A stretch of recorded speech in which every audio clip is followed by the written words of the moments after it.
like to do at this point yet again is to invite Her Excellency, the High Commissioner to the United Kingdom, Ambassador Joan Rwabyomere, please to give us her welcome address. Let's make a... Honorable Kahindo Tafire, Minister for Industry, Trade and Tourism of the Republic of Uganda, Honorable Gagawala Gwanga, Minister of State for Trade of the Republic of Uganda, Dr. Maggie Kigozi, the Executive Director of Uganda Investment Authority, Madam Mumtaz Kassam, Deputy High Commissioner for the Republic of Uganda in the UK, Mr. Edward Katende, Chief Executive Officer for Focus Uganda in the United Kingdom, distinguished ladies and gentlemen. On behalf of the Republic of Uganda and on behalf of Uganda High Commission in the United Kingdom, it's my singular honor and pleasure to be here this morning and to welcome each and every one of you. I'm very pleased that you could take off time off your very busy business time to join us and participate in this very important and strategic forum for my country.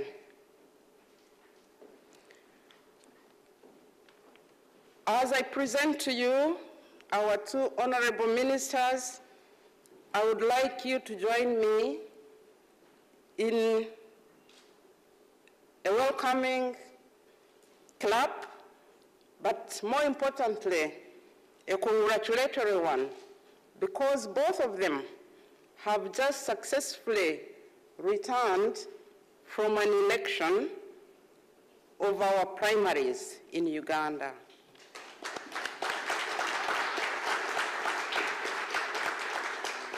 Congratulations, Honorable Kahindo Tafire. Congratulations, Honorable Gagawala Gwanga. The reason I say so is that this is part of our political success. Uganda has solved her political question. Our electoral calendar has become predictable, and we all know now that for every 5 years, Ugandans know that they will go to the polls to vote and choose and elect leaders of their own choice. You'll agree with me that this is no mean achievement. Thank you. I'll move now to the business of the day, the economic question. Similarly, Uganda is on the right path in solving the economic question. Our economy over the past 5 years has been growing at the rate of 8.4%. You must also know by now that in 2005, we launched the East African Customs Union. On the 1st of July this year, we launched the East African Common Market. The East African community integration is on course. Now, what this means is that we have enlarged the market in East Africa in the 5 respective countries: Uganda, Kenya, Tanzania, Rwanda, Burundi. And in spite of the global economic downturn, the trade in East Africa has tripled in recent months. What this means also is that competition has tripled or more. And for us, as policymakers and representatives of our people, we have the challenge of bridging the gap between value addition and market access. I'm very pleased that Dr. Maggie Kigozi is present this morning, who has systematically worked tirelessly to attract investments into Uganda and into the region. We will, in due course, be hearing her first-hand account of the successes and challenges that face us. For us, as representatives of our country in London, Uganda High Commission in London, we would like to convey to you our deep appreciation for your continued cooperation as we fulfill this task, among others. For the time that I have been in the Foreign Service, I have established that there are two types of ambassadors. The first type is myself, who is classified as Ambassador Extraordinary and Plenipotentiary, which in effect means that I carry the credentials of my president and represent him and my country to execute this mission. Alongside, there is another type of ambassador, and those are Ugandan nationals who live outside Uganda, and in particular in this country.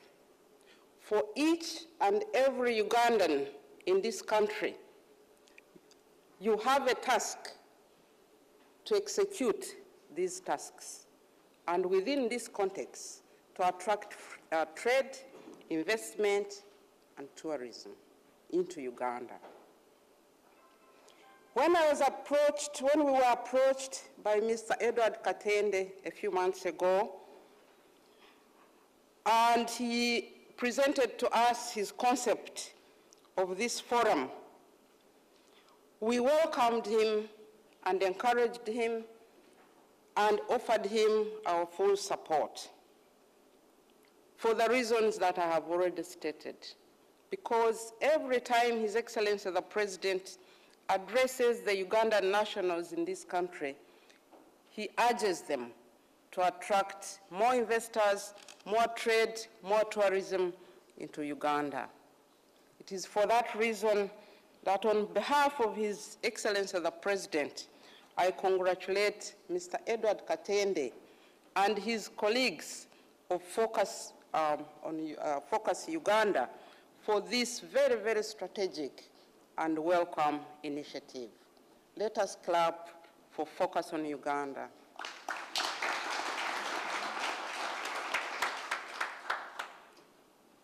I would like also, on behalf of His Excellency the President and Uganda, my country, to thank all those of you who have worked in cooperation with the Uganda High Commission in London, and in particular, who have sponsored this event.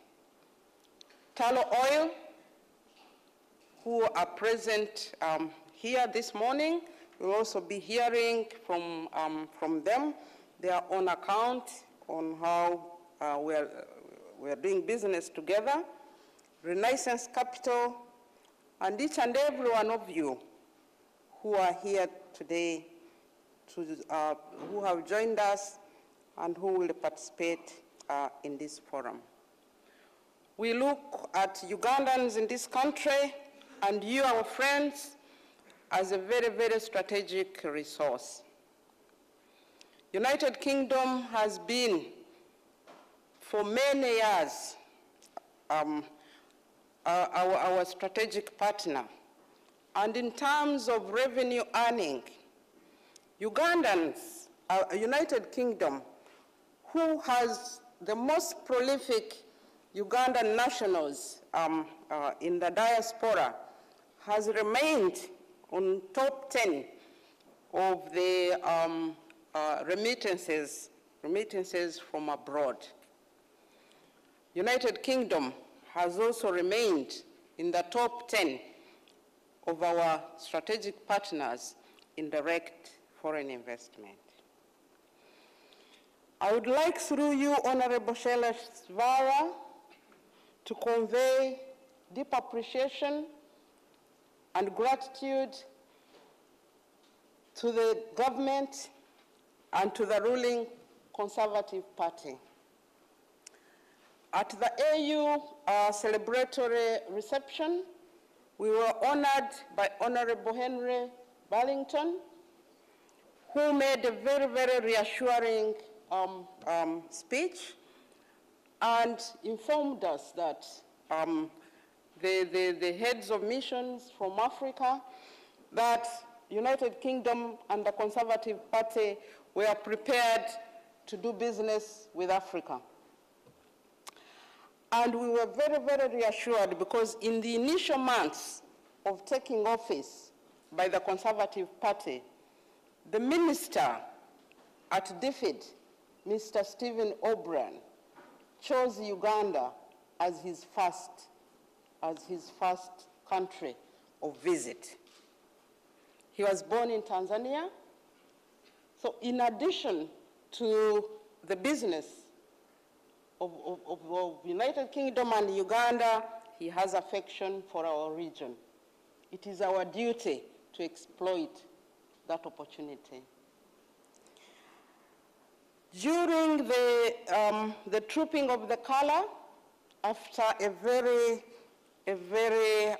magnificent parade, we had the honor as High Commissioners to be hosted by Honorable David Cameron, the Prime Minister, to a reception. And he made a very, very graceful, magnificent speech, during which he reassured us that United Kingdom is willing to do business with the Commonwealth countries. We will tirelessly exploit that opportunity and offer. We would like also through you to convey our very deepmost sympathy and condolences to the Right Honorable Prime Minister upon the loss of his father, but also to convey through you our congratulations upon the birth of their daughter, Florence. I'll be here for most of this time. I would like to end here by wishing you very enjoyable and memorable deliberations. Our website is very vibrant. Please access it as and when. And our High Commission is located right in the center of the world, of this country, and our doors are open, and you're always welcome. And I thank you very much for your very respectful audience.